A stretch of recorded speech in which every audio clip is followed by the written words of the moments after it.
Hello, sports fans, and welcome to another edition of Scott Sports 101. I'm Scott Trella. We're going to talk Browns and some NFL football, and talk about the NFL draft, which is coming up in a couple of weeks from now, on April 23rd.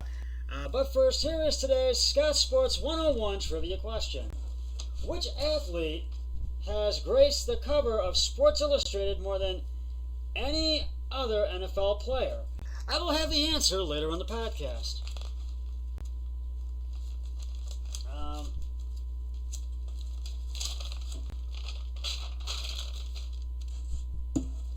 we're going to go to some Browns news right now, shifting gears. The Cleveland Browns have been named a potential suitor for Jaguars defensive end Yannick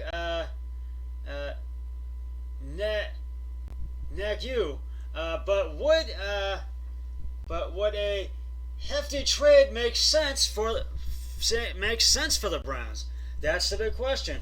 The Cleveland Browns and general manager Andrew Berry have been busy this offseason, making several moves in free agency. They have also been connected to some big names, including free agent defensive end Jadeveon Clowney, but they also have been recently connected with Yannick Nagyu. Nagyu was set to be a free agent this offseason, but the Jacksonville Jaguars placed the franchise tag on Nagyu, keeping him in Jacksonville for at least one more season. And I don't think Jacksonville's ready to get rid of him just yet. Season unless he is traded. Nagyu has made it publicly known he wants a trade, and his time in Jacksonville is over. And I think that's what he wants. So he's looking to be traded, and hopefully maybe he'll get his wish very soon. He'll get something out of it, and maybe a team will be interested in him. But I don't know if it makes sense for the Browns to get Yannick Nagyu. However, ESPN's Adam Schefter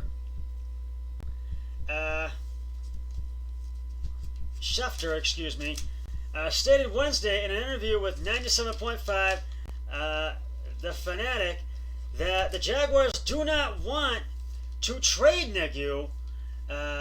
Schefter did say that if Jacksonville decides to move Nagyu, the Browns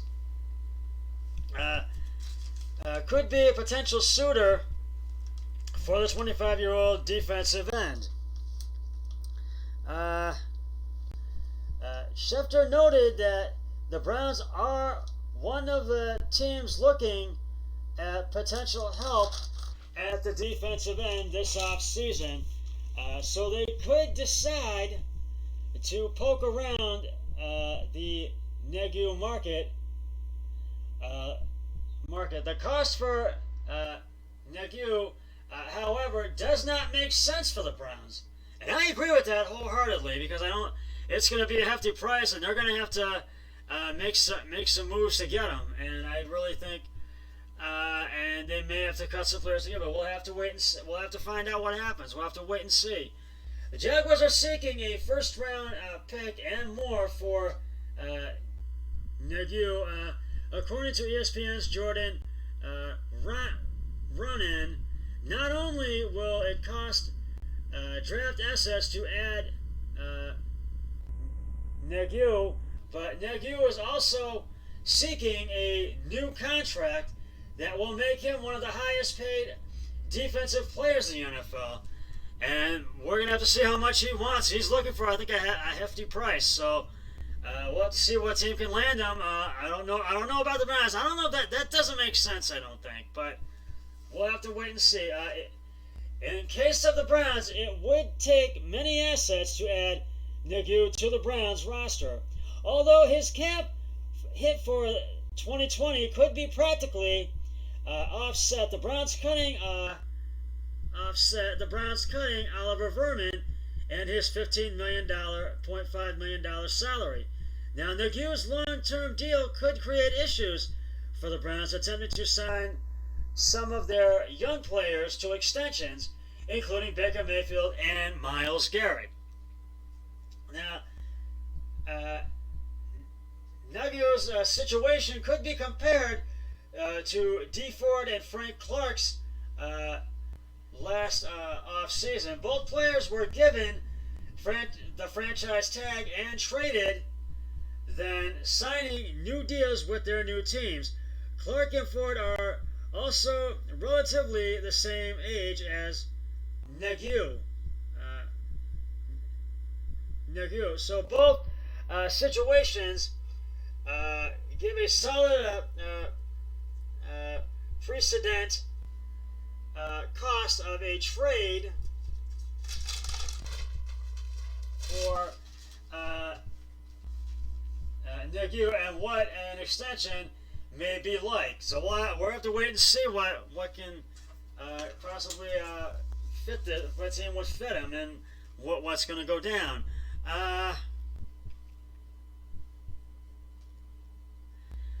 Clark was traded for a first-round pick in last year's draft and a second-round pick in the 2020 draft.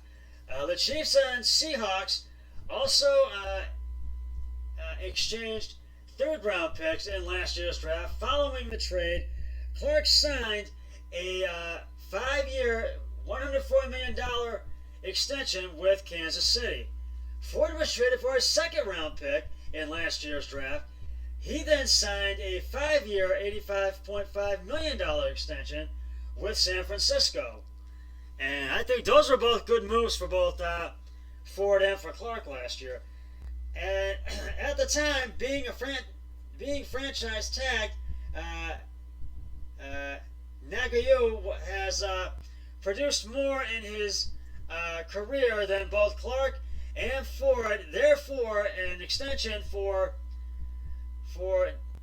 Nagy would be more expensive than both Clark and Ford, but it would likely be similar to Clark's deal. I gotta tell you, I don't think this makes sense for the Browns, and I think a lot of fans and media agree with me on this because it would take a lot of assets to get them, and they would probably have to give up some of their players and for extensions and some draft picks. In case of the Browns moving those types of draft assets and signing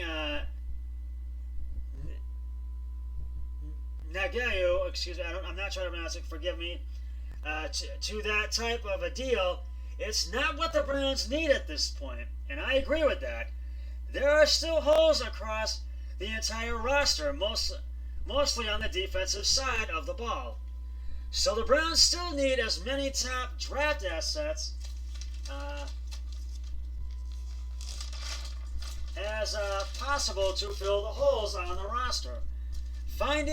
Trading a first-round pick would also hurt Cleveland's chances of landing their left tackle of the future in the 2020 NFL Draft. And I agree with that 100%.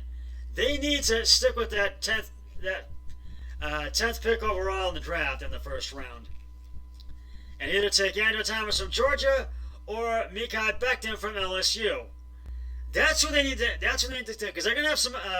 The round 3 pick is the 74th pick the Browns have, and they're going to want a left tackle, and they're going to want some tight ends as well, besides the defensive ends, and some offensive linemen as well. So, for what it will take to land Nagy, the Browns do not make sense as a suitor. The Browns could still pursue Clowney if they want to improve at defensive end, and it would take less assets to land Clowney than Nagayo, and although signing Clowney to a deal would also tighten Cleveland's cap space for potential extensions in the future, not losing draft assets to sign him puts the Browns in a better situation, and I agree with that.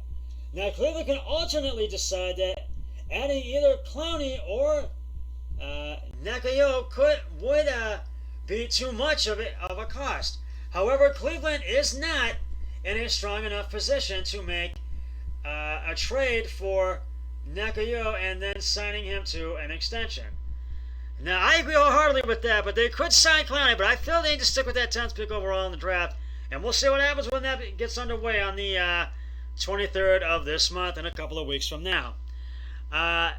Some NFL news actually came in yesterday. It's from a day ago.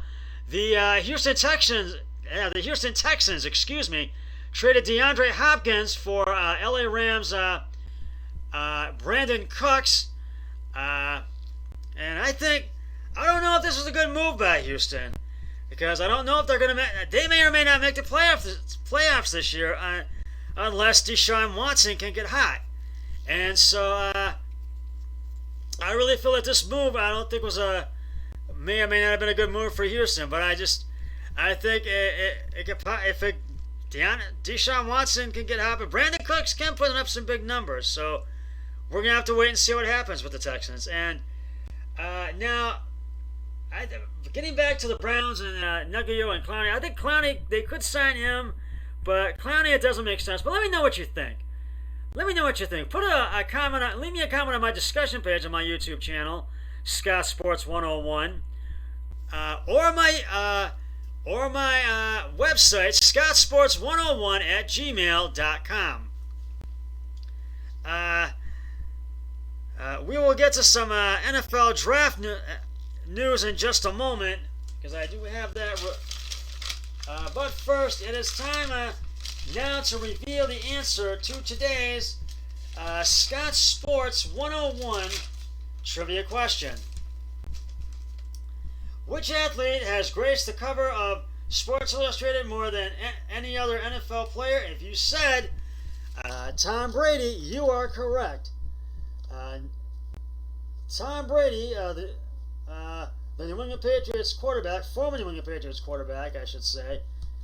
Tom Brady has been featured on the cover of Sports Illustrated a record of 20 times for an NFL player. I will have another trivia question on my next podcast, so stay tuned for that. Now, getting to some NFL draft news, even though we're almost out of time.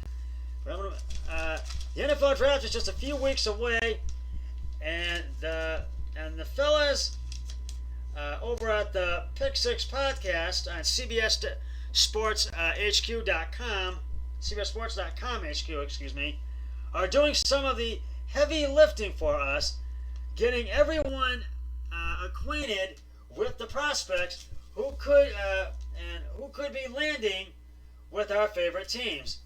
On Friday's edition, senior NFL columnist Pete Prisco joined host Will Brinson to go over the tight end and offensive line prospects.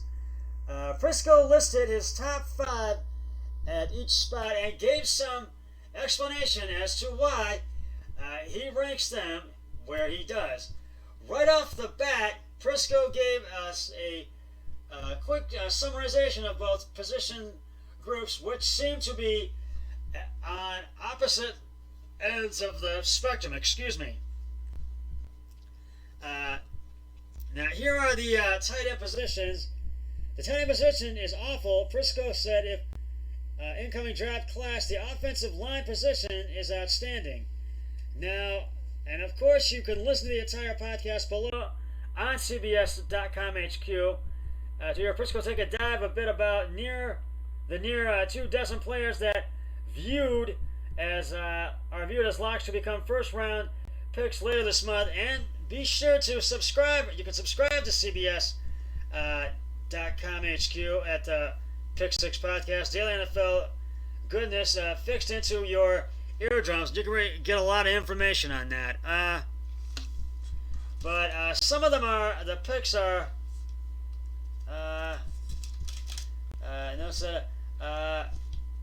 Cole Kmet, who's number 1 out of Notre Dame, is a viewed potential, but not necessarily in his eyes, and not necessarily in the first round. And Dayton's Adam Trutman, and it was number 2 tight end. It seems he is up for discussion, and he could go in the first round. And Colby Colby Parkinson and Albert Oakland Euban and Harrison Bryant out of and he's out of Missouri, Albert, and Harrison Bryant out of FAU rounds out the top 5. Oh shit! I'm talking about time for it. 3, 2, 1. I'm done. See you next time.